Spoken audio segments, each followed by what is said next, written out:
Hello everyone, welcome back. Let's begin with the new question. The question says the total cost function for producing X articles is C equals to 100 plus 600X minus 3X square.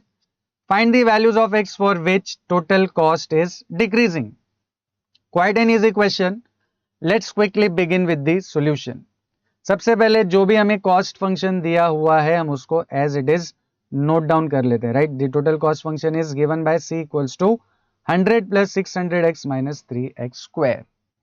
अब question में हमें क्या find करनी है? Values of x for which total cost is decreasing.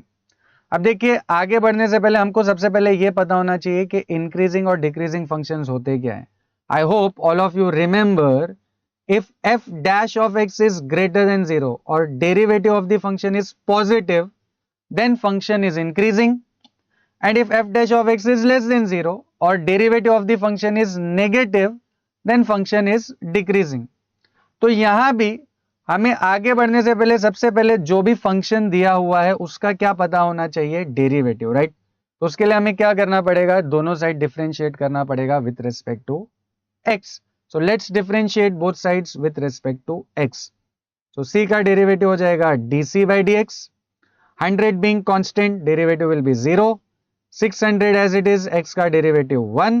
3 as it is, x square का derivative 2x. So 3 into 2x.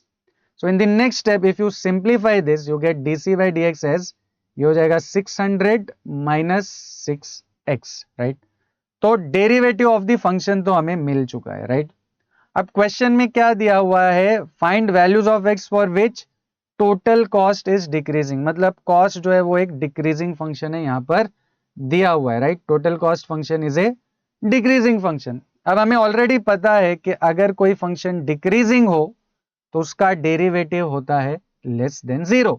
अब यहां पर क्योंकि टोटल कॉस्ट डिक्रीजिंग फंक्शन है तो इसीलिए टोटल कॉस्ट का derivative, what is total cost का डेरिवेटिव? DC by dx. तो dc by dx has to be less than 0. I hope this is clear to everyone. Very easy, right? अब देखिए, dc by dx हमने already evaluate किया हुआ है 600 minus 6x. Right, तो 600 minus 6x will be less than 0. हमें क्या find करना है? x की वैल्यूज. तो विल कीप x वाला term on the left hand side और ये 600 को भेज देंगे राइट हैंड साइड पे.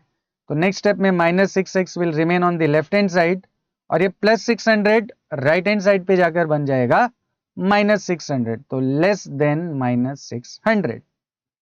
अब देखिए नेक्स्ट स्टेप में सीधा सीधा हमें दिखाई दे रहा है कि माइनस साइन दोनों साइड से क्या हो सकती है? Eliminate.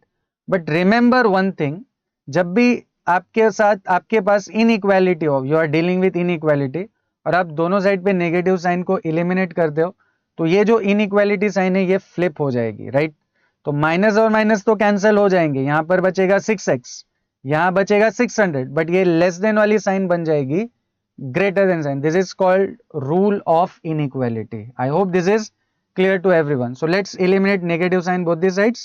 We get 6x greater than 600. Right, अब 6 को अगर हम राइट साइड पर भेज दें तो 600 अपॉन 6 से बन जाएगा 100. तो overall x will be greater than 100.